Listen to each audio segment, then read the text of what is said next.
I took out time to read Professor Chidi Kalu's review of the judgment, and these were his points this morning.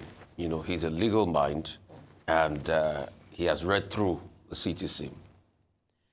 He said, ordering the central bank to withhold Rivers State share of the Federation account is best as a rogue order that punishes the people for a dispute between politicians. It violates the maxim that equity regards the beneficiary as the true owner. Their right to share of the Federation is antecedent to and independent and unconnected with the dispute in this case. Being aware, another point, of the ongoing litigation on the legal consequence of the defection of a Maoli faction of the House, the Supreme Court short-circuited a contingent appellate process and issued this position on a dispute that was neither before it nor necessary up for determination of issues that it was called upon to decide. In doing so, the court chose to, with a touch of injudicious shamelessness, accept the invitation to take sides. Another point, the Supreme Court announced a revolutionary jurisprudence in the judicial fly, claiming that where there is a dispute, a defection, the legislature can be the only one. Only the legislature can declare a seat vacant for defection and not the governor of the state. Not even the courts can do so. It takes a heedless audacity for an apex court to castrate the judiciary. That's the apex courts, this is exactly what the courts did. What this court did is in line with, that's what the court did. The line is, that's exactly what the court did with this line in italics. When the Supreme Court laid out the contrary principle in 2015, it was by a panel of 7 justices. So I think this really aggregates the concerns a lot of people have had about this judgment. With this letter, some clarity I would just want to seek. Is it that the case at the Federal High Court for the determination of what will constitute defection will be pushed down?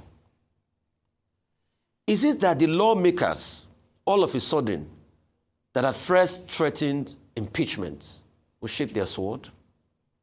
Will Fubara be able to buy them to his side? Do you think these lawmakers, all of a sudden, will stop being loyal to Governor Wike that had gone with them on this journey and all of a sudden be loyal to Fubara in the interest of Rivers people? The Yorubas will say, Agbedo. I doubt that will happen. So as long as all of these issues are still there, it's still going to be a cat and mouse race. And until we get to a point where we don't have godfathers reign supreme in our affairs and our politics, the people will not be free. Because it's also, and the case will constantly be about the godfathers and their godsons at the expense of the people, no matter what we say.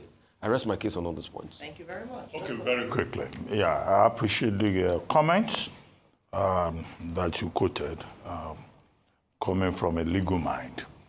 Now, in faculties of law, they teach you legal reasoning. They teach you legal methods. They also tell you don't comment on a judgment that you have not read, the CTC. Judicial review is part of the process. However, I think that what is more important in this particular case is stability, peace in Rivers State, because it is the people of Rivers State who are holding the short end of the stick. If there are any disagreements with whatever the Supreme Court has said, it is the Supreme Court that can reverse itself. It is within the rights of the Rivers State government to study the judgment, now that the government has admitted publicly that they have received the certified true copy of the judgment. I don't know why it takes forever for Nigerian courts to release the certified true copy. But the governor now says he has the CTC of the judgment. So he has an idea of what is involved. And the state government says they will get their lawyers to look at that to know what possible next steps will be. But as a preliminary first step, the governor had made it clear, that Fubara, Governor Fubara, that he will respect the ruling of the court, which is what we talk about. We had a guest here who was saying no matter how stupid the ruling of the court is, once you are properly served and you have a copy of the ruling, you are obliged to respect the ruling of the court. You can go back and seek interpretation or seek an appeal, whatever circumstances may apply. In keeping with that, Governor Simi Fubara has gone ahead to suspend the October 5, 2024 Pro-Fubara chairmen that were elected and asked them to hand over to the heads of administration in the, I think, 23 local government areas. Number two, he has also now reached out to members of the House of Assembly to say, well, the Martin Amewule 27-member Pro-Wike group, that he would like to meet with them 10 a.m. this morning. That's what the story says. Number three, he has also said, look, all of this should be in the interest of the state. However, I've read a report in which the lawmakers are saying that the governor has no right to summon them, that they gave him 48 hours ultimatum within which he should represent the budget of the House of the State of Rivers.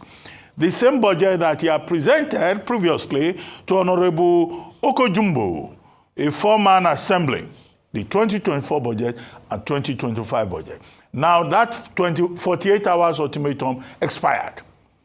Now some members of the House of Assembly in Rivers are saying that the only business that they have this morning is not for them to be summoned by the governor. It is for the chairman of the Rivers State Independent Electoral Commission, RCEC, to come before them and come and discuss with them when the next local government elections would be held. Three, some sources from the Rivers State House of Assembly are saying that they consider it infradignitatem, that the governor will want to invite them, and it will be Dr. Tami Danagogo, the secretary to the state government, that will be the one signing a letter to them. That even the governor has no respect for them, he should have been the one to invite them. However, in all of this, what it shows is that there is still a lot of unease in Rivers State. Our own intervention is to appeal to the various gladiators that, well, the governor seems to be eating the humble pie and is reaching out to the other gladiators in the fight and he said, well, the court has ruled. Can we meet, discuss, and move forward in the interest of the state? I think that everyone that has a dog in this fight, or that is a dog in this fight, should realize that the more important people are the people of Rivers, who will not be well served if they don't get federal allocations, who will not be well served if there is crisis at the local government level. Finally, is the issue about the Ijaw National Congress and the IYC. There's also, that's the Ijaw Youth Council. There's an issue there.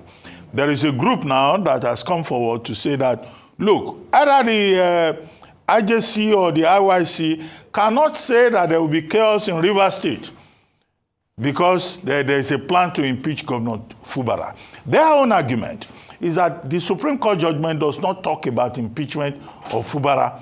And why are people eating up the polity, saying that they will sabotage the energy sector as predominantly located in that state, as it were, as they claim, because they want to support Ijaw cause. So a group of Ijaws have also come forward and say, let peace reign in Rivers State. Our own final submission is to say that it shall be well with Rivers State and let the people ensure that it is well with Rivers State.